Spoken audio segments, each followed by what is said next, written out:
तो कल हमने स्टार्ट किया था bending moment and shear force diagram. आज सेकंड क्लास है, क्लास 2। कंटिन्यू करते हैं आज की class. So bending moment and shear force diagram बहुत ही इंपॉर्टेंट चैप्टर है ये एग्जाम पर्सपेक्टिव से, चाहे ऑब्जेक्टिव हो चाहे कन्वेंशनल हो, हर जगह पर इस टॉपिक से, सब्जेक्ट से क्वेश्चंस देखने को मिलेंगे।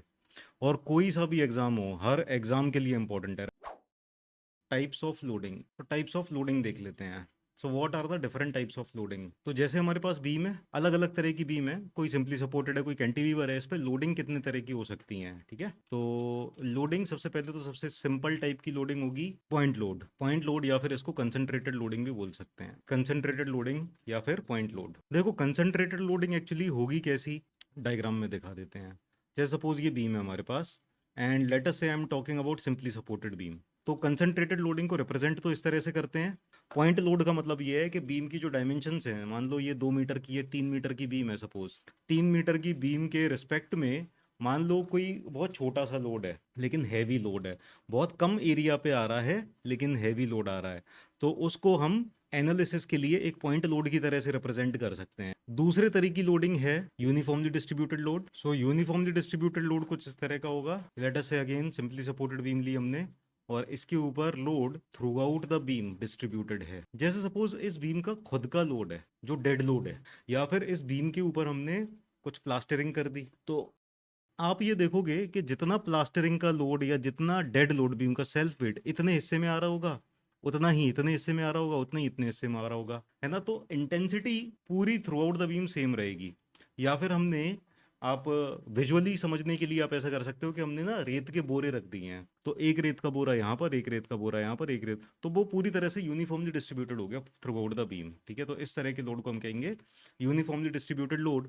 और इसको रिप्रेजेंट करने के लिए हम किलो न्यूटन पर मीटर बोल सकते हैं या न्यूटन पर मीटर बोल सकते हैं। जनरली किलो न्यूटन पर मीटर में आता है, या फिर टन पर मीटर में भी आ सकता है।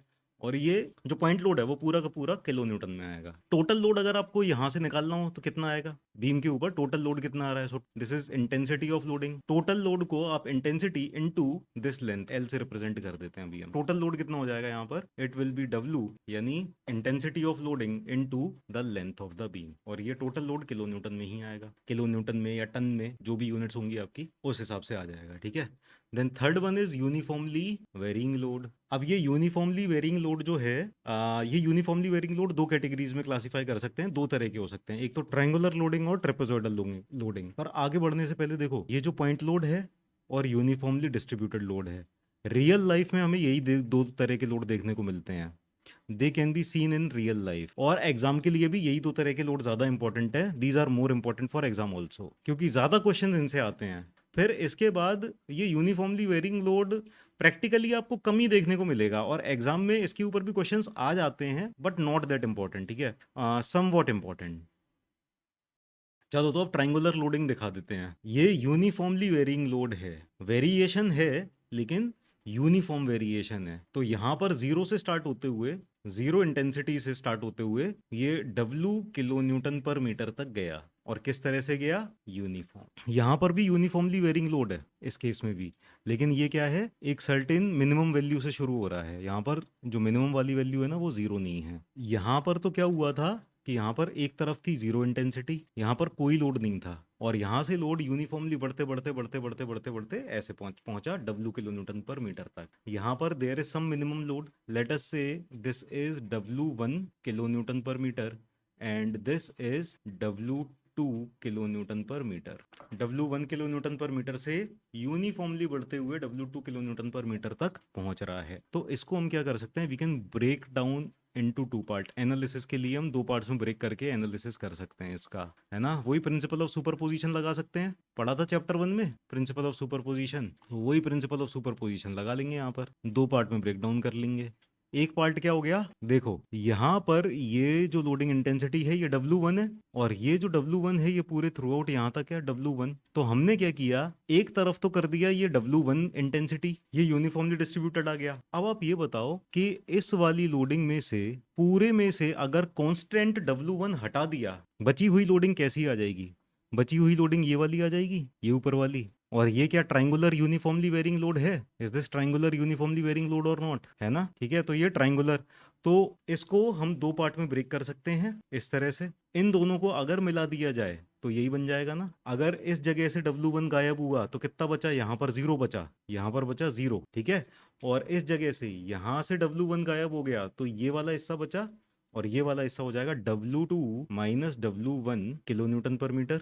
फिर आता है fourth one, non uniformly varying load. तो यहाँ पर लोड का वेरिएशन नॉन यूनिफॉर्म है, ये तो बिल्कुल भी इंपॉर्टेंट नहीं है एग्जाम के लिए। So non uniformly varying load कैसा हो सकता है, ये रही हमारी बीम, और इसकी वेरिएशन कुछ भी हो सकता है, there can be any variation. इसका वेरिएशन ऐसा हो सकता है, पैराबोलिक हो सकता है, एक्सपोनेंशियल हो सकता है, इसका वेरिएशन ऐसा हो सकता है, कुछ कुछ भी वेरिएशन हो सकता है, नॉन यूनिफॉर्म वेरिंग लोड है। तो ये तो पढ़ना नहीं है। और फिर पांचवें तरह का लोड आपकी बीम के ऊपर आ सकते हैं, कपल्स या मोमेंट, जो आपने फिजिक्स में पढ़ रखे हैं, शायद फिजिक्स में 10th 11th में कहीं ना कहीं पढ़े हैं ना, कपल्स मोमेंट्स। दो इक्वल एंड अपोजिट फोर्सेस मिलके कपल बनते हैं, पढ़े हैं, इक्वल एंड अपोजिट। इनकी खासियत ये होती है कि ये एक सिंगल पॉइंट पर एक्ट नहीं कर रहे हैं, ये कुछ डिस्टेंस पे एक्ट कर रहे हैं। तो एक फोर्स ऐसे आ गई लाइक दिस, मान लो P फोर्स, और एक फोर्स ये आ गई, ये आ गई P फोर्स, ठीक है।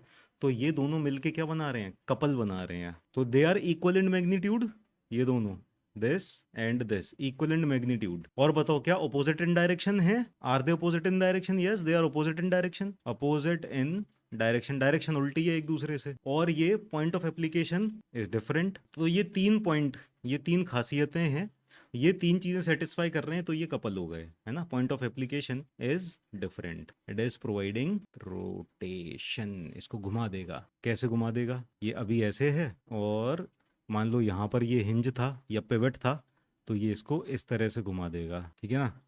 तो इसी को कहते हैं, टर्निंग कर रहा है ना, इसकी रोटेशन दे रहा है इसको। So it will rotate it like this, यहाँ से एक फोर्स जा रही है, यहाँ से एक फोर्स जा रही है, इट विल रोटेट। तो यही मोमेंट है ना। ओके, तो बीम के ऊपर ये कैसे लगेंगे, हमारे सिविल इंजीनियरिंग के अंदर बीम के ऊपर कैसे लगेंगे। तो देखो हमारे पास सिविल इंजीनियरिंग में बीम ये रही, और इस बीम के ऊपर मान लो रियल में इस बीम के ऊपर कुछ स्ट्रक्चर अटैच्ड है, और इस स्ट्रक्चर के ऊपर एक फोर्स ऐसे लग रही है P फोर्स, और एक फोर्स ऐसे लग रही है P फोर्स। यहाँ से इसके सेंटर से इसका डिस्टेंस है मान लो d/2, और इसका भी डिस्टेंस यहाँ से है d/2। तो इसकी वजह से मोमेंट कितना आएगा ना, ये वाली जो P फोर्स है ये कितना मोमेंट प्रोड्यूस कर रही होगी इस पॉइंट के अबाउट, ये ऊपर वाली P फोर्स ये प्रोड्यूस कर रही है P इंटू d/2, और किस डायरेक्शन में, it is in clockwise direction. अब ये वाली फोर्स अगर देख लें, ये वाली फोर्स कितना मोमेंट दे रही है, ये वाली फोर्स भी P इंटू d/2 इतना मोमेंट दे रही है ना, और इसकी भी डायरेक्शन क्लॉकवाइज है। तो इस पॉइंट को, ये दोनों फोर्सेस इस पॉइंट के अबाउट ना इस बीम को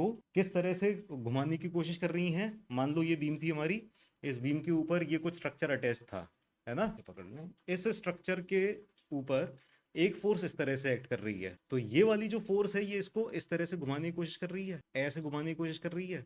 तो इस बीम को ये ऐसे घुमा देगी, ऐसे घुमाने की कोशिश कर रही है, राइट। और यहाँ पर भी फोर्स इस तरह से एक्ट कर रही थी, तो ये भी इसको इसी तरह से ही घुमाने की कोशिश कर रही है, ऐसे, है ना।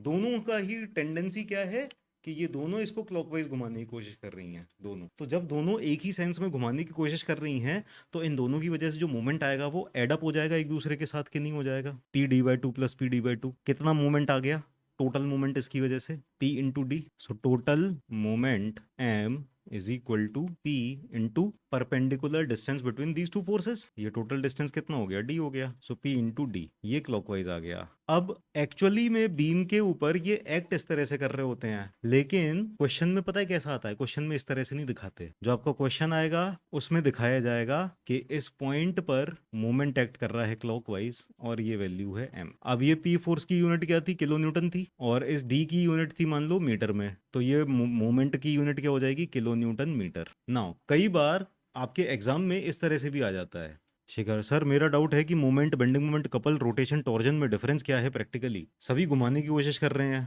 और इन सब ने दिमाग घुमा के रख दिया है।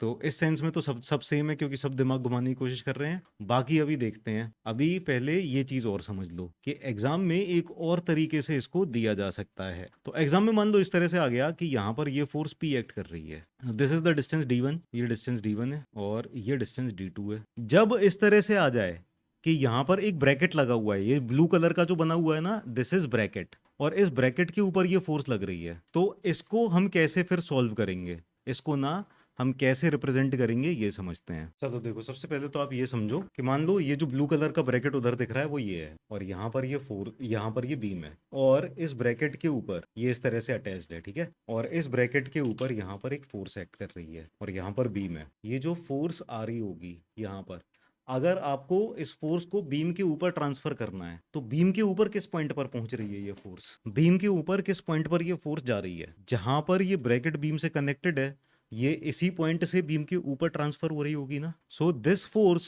Will be transferred to beam at this point. तो मान लो यहां से L1 डिस्टेंस था और यहां से L2 डिस्टेंस था, तो इसी फोर्स को हम बीम के ऊपर L1 डिस्टेंस पे ही लगा देंगे। यहाँ पर ये P फोर्स आ गई। क्लियर है ना, ये इतने पार्ट में तो कोई दिक्कत नहीं होगी। अब आप ये सोचो कि इस ब्रैकेट के ऊपर जब यहाँ पर फोर्स एक्ट कर रही है तो क्या ये इसको घुमाने की भी कोशिश कर रही है, क्योंकि ये यहाँ पर कनेक्टेड है बीम से और ये यहाँ पर है, तो बीम तो इसको यहाँ पर रोक रही है और फोर्स यहाँ पर आ रही है, तो ये कुछ इस तरह से घुमाने की कोशिश कर रही है ना। अगर ये फोर्स इस ब्रैकेट पे ना लग के सीधे यहाँ लग रही होती तो ये फोर्स सीधी की सीधी ऐसी ट्रांसफर हो जाती बीम के ऊपर, लेकिन ये कुछ डिस्टेंस पर लग रही है यहाँ से। जो पॉइंट ऑफ ट्रांसफर है उससे ये थोड़े डिस्टेंस पर लग रही है, तो ये एक रोटेशन क्रिएट कर रही है। So this is creating a moment. तो ये मोमेंट कितना क्रिएट कर रही है, कितने परपेंडिकुलर डिस्टेंस पर लग रही है, यहाँ से d2 परपेंडिकुलर डिस्टेंस पर लग रही है, तो यहाँ पर मोमेंट कितना क्रिएट कर रही होगी ये force, P into d2 moment. और अगर ये किलो न्यूटन में थी तो ये P फोर्स भी किलो न्यूटन में ट्रांसफर हो गई, और ये d2 अगर मीटर में था तो ये मोमेंट कितना जनरेट किया इसने, P into d2 kilo newton metre. d/2 नहीं आएगा यहाँ पर, d/2 क्यों आएगा, d2 आएगा, परपेंडिकुलर डिस्टेंस कितना है, d2 है, तो d2। क्लियर है। बहुत बार क्वेश्चन में इस तरह से आ जाता है, तो आप इसको कैसे ब्रेक डाउन करोगे, ऐसे, और फिर इसको एनालाइज करोगे। समझ में आ गया सबको। अभी शिखर पांडे का डाउट देख लेते हैं, ठीक है। यहां तक तो सबको क्लियर हो गया। तो शिखर पांडे ने कुछ अच्छी अच्छी टर्म्स बोल दी, खतरनाक खतरनाक सी डरावनी टर्म्स। क्या क्या, कि sir moment, bending moment, couple, rotation और टॉर्जन में क्या डिफरेंस है। एक ही क्वेश्चन में 5 चीजें पूछ ली हैं, ठीक है, तो पांचों को क्लियर करते हैं। मोमेंट अभी अभी हमने बताया, समझ में आया क्या सबको मोमेंट। जब फोर्सेज ऐसे इक्वल इन मैग्नीट्यूड और अपोजिट इन डायरेक्शन लग रही होती हैं, लेकिन पॉइंट ऑफ एप्लीकेशन डिफरेंट होता है। यहाँ पर एक फोर्स ऐसे लग रही है और एक फोर्स ऐसे लग रही है, तो ये दोनों मिलके सेम सेंस ऑफ रोटेशन दे रही हैं। ये वाली भी क्लॉकवाइज रोटेट कर रही है और ये वाली भी क्लॉकवाइज रोटेट कर रही है, दोनों सेम सेंस ऑफ रोटेशन दे रही हैं, इक्वल एंड अपोजिट हैं। ये हो गया मोमेंट, इसमें तो कोई दिक्कत नहीं है। अच्छा, मोमेंट के ही ब्रैकेट में हमने क्या लिखा था, कपल्स और मोमेंट एक ही चीज है, इसका मतलब moment is clear, couple is clear. Bending moment तो ये चैप्टर ही है, अभी हम शियर फोर्स देखेंगे और उसके बाद बेंडिंग मोमेंट ही देखेंगे। रोटेशन क्या होता है, घुमाना। जैसे ये ऐसे था, इसको हमने ऐसे कर दिया तो इसका रोटेशन कितना हो गया, थीटा एंगल से रोटेट हो गया। अब जैसे स्ट्रेट लाइन मूवमेंट है, आप कहोगे सर मूवमेंट क्या होता है, तो स्ट्रेट लाइन में जितना डिस्टेंस कवर किया ये मूवमेंट हो गया इसका। ऐसे ही रोटेशनल मैकेनिक्स में कि इसने थीटा एंगल जो कवर किया ये हो गया रोटेशन। टॉर्जन मैंने चैप्टर 1 में बताया था, दोबारा से बता देते हैं कि कोई बॉडी है, मान लो ये कोई बॉडी है, ये इसकी एक्सिस है, इस एक्सिस के अबाउट अगर ऐसे कपल एक्ट कर रहा है, कपल ही है, मूवमेंट ही है, लेकिन वो मूवमेंट इसको ऐसे रोटेट ना करते हुए इसको ऐसे रोटेट कर रहा है। ये बॉडी है, ये इसकी लॉन्गिट्यूडिनल एक्सिस है, ठीक है, समझना, ये इसकी लॉन्गिट्यूडिनल एक्सिस है। लॉन्गिट्यूडिनल एक्सिस के अबाउट मूवमेंट ऐसे एक्ट किया, कपल ऐसे एक्ट किया, तो इसने क्या किया, इसको इस तरह से घुमाया एक्सिस के अबाउट, ऐसे, समझ रहे हो, ऐसे करके, दिख रहा है, तो ये हो जाता है टॉर्जन। जैसे आप धोने के बाद कपड़े निचोड़ते हो ऐसे, ठीक है, तो वो क्या है, आप टॉर्जन अप्लाई कर रहे हो, राइट। जब आपकी लड़ाई हो जाती है अपने दोस्त का हाथ मरोड़ देते हो, आप क्या क्या अप्लाई किया आपने, टॉर्जन अप्लाई कर दिया लड़ाई करते करते ना। जो शाफ्ट होती है इंजन की शाफ्ट, वो यहाँ से आटे वाली चक्की देखी आपने पहले जो चलती थी, यहाँ पर मोटर होती थी और यहाँ पर एक पट्टा लगा होता था ऐसे, है ना, तो वो ऐसे घुमाती थी। तो ये क्या दे रही है, इस शाफ्ट के ऊपर ये टॉर्जन दे रही है, टॉर्क करके इसकी एक्सेस के अबाउट, इस शाफ्ट की एक्सेस के अबाउट आपने इसको ऐसे घुमाया, ठीक है, दैट इज टॉर्जन। तो टॉर्जन भी समझ में आ गया, यस। कपड़े को निचोड़ना वो भी टॉर्जन है ना, उसकी लॉन्गिट्यूडिनल एक्सेस के अबाउट आपने इस तरह से उसको रोटेट किया। टॉर्जन के ऊपर पूरा का पूरा चैप्टर आएगा। तो ये सारी चीजें समझ में आती जा रही हैं, मोमेंट, कपल, रोटेशन, टॉर्जन, ये सब क्लियर हो गया। बेंडिंग मोमेंट, हम शियर फोर्स और बेंडिंग मोमेंट पढ़ नहीं जा रहे हैं तो पढ़ ही लेते हैं। सो अभी हम पहले आते हैं शियर फोर्स पे। Next is 2.5 shear force and bending moment. चलिए, तो सबसे पहले समझते हैं शियर फोर्स, फिर इसके बाद हम बेंडिंग मोमेंट समझ लेंगे। Shear force, what is shear force? देखो शियर फोर्स मैंने क्लास में शायद एग्जांपल से आपको बताया कि शियर फोर्स इस तरह से स्लाइडिंग टेंडेंसी होती है, ठीक है। जैसे ये बीम है, ये पूरी की पूरी बीम थी, और इस बीम के ऊपर मान लो इस तरह से यहाँ पर एक फोर्स है। तो ये फोर्स क्या कर रही है, मान लो ये कैंटिलीवर बीम है, यहाँ पर फिक्स है ना, और यहाँ पर फोर्स आ रही है। तो ये फोर्स क्या करेगी, किसी एक क्रॉस सेक्शन के अबाउट ये इसको ऐसे शेयर करने की कोशिश कर रही है, क्योंकि यहाँ पर ये कैंटिलीवर है, इसने तो इसको पकड़ रखा है यहाँ पर, ये इसको नीचे जाने नहीं दे रहा। और यहाँ पर जो फोर्स लग रही है, इस जगह पर जो फोर्स लग रही है, ये इसको नीचे सरका रही है। तो इस तरह से क्या हो रहा है कि ये इसको शेयर करने की कोशिश कर रही है इस सेक्शन के अबाउट, है कि नहीं? ये समझ में आया? यहाँ पर ये बीम है और इस बीम को मैंने यहाँ पर फिक्स कर दिया। अब इस बीम के ऊपर मैंने यहाँ पर इस एंड पर एक पी फोर्स अप्लाई कर दी, तो यहाँ पर सपोर्ट रिएक्शन भी अपने आप ही पी फोर्स जनरेट हो जाएगा, इक्वल एंड अपोजिट, जो इसको नीचे जाने से रोकेगा। अब इन दोनों फोर्स, ये दोनों फोर्सेस मिलके क्या कर रही हैं, क्या इस बीम को इस तरह से शेयर करने की कोशिश कर रही हैं।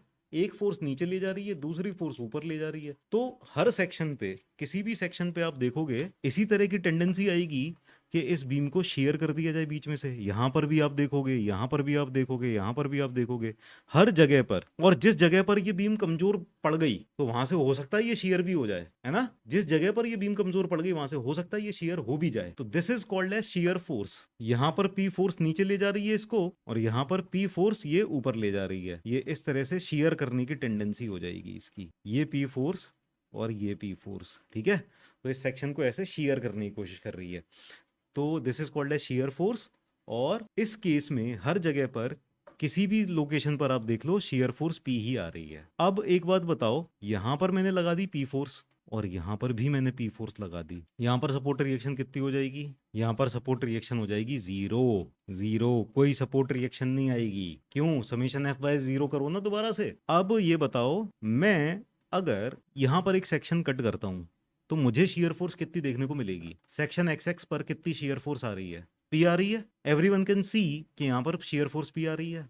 सेक्शन एक्स डैश पर बताओ, ये वाले सेक्शन पर कितनी शियर फोर्स आ रही है? भाई ये वाली फोर्स इसको यहां पर नीचे धकेलने की कोशिश कर रहा था, और ये वाली शियर फोर्स इसको ऊपर ले जानी, आपस में ही लड़के खत्म हो गए, यहां तक कोई शियर फोर्स बची नहीं। तो यहां पर कितनी आ रही है शियर फोर्स? जीरो आ रही है, जीरो शियर फोर्स, राइट। तो अगर इस केस में हम देखें कि सपोर्ट रिएक्शन भी जीरो है ना। यहां से भी अगर हम देखें कितनी रिजल्टेंट फोर्स आ रही है, यहां तक, तो यहां से अगर देखना चालू करें तो ये सपोर्ट रिएक्शन भी जीरो था और यहां तक भी जीरो ही आई। और अगर इस डायरेक्शन से भी देखना चालू करें तो ये पी नीचे की तरफ और ये पी ऊपर की तरफ आपस में कैंसिल आउट हो गए। इस जगह तक पहुंचते पहुंचते कोई भी शेयर फोर्स नहीं बची, जीरो बची। तो हमने लेफ्ट साइड से भी जाके देख लिया और राइट साइड से भी जाके देख लिया, दोनों तरफ से जाके पहुंचे, देखा जीरो ही आ रहा है। और अगर सेक्शन एक्स एक्स पर देखें इसी तरह से दोनों तरफ से, तो अभी एक्स एक्स पर तो आपने इस तरफ से तो देख के बता दिया था, यहां से आपने देखा था कि यस ये पी फोर्स एनकाउंटर हुई थी, ये पी फोर्स नीचे की तरफ थी।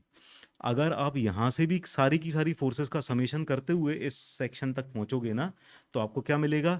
एक तो यहां पर जीरो आई थी, जीरो तो जीरो हो गई, और यहां पर पी आई थी।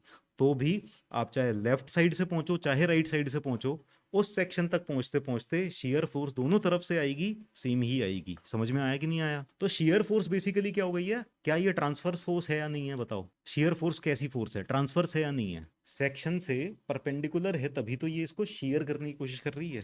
तो शेयर फोर्स की डेफिनेशन तक हम पहुंच गए समझते समझते।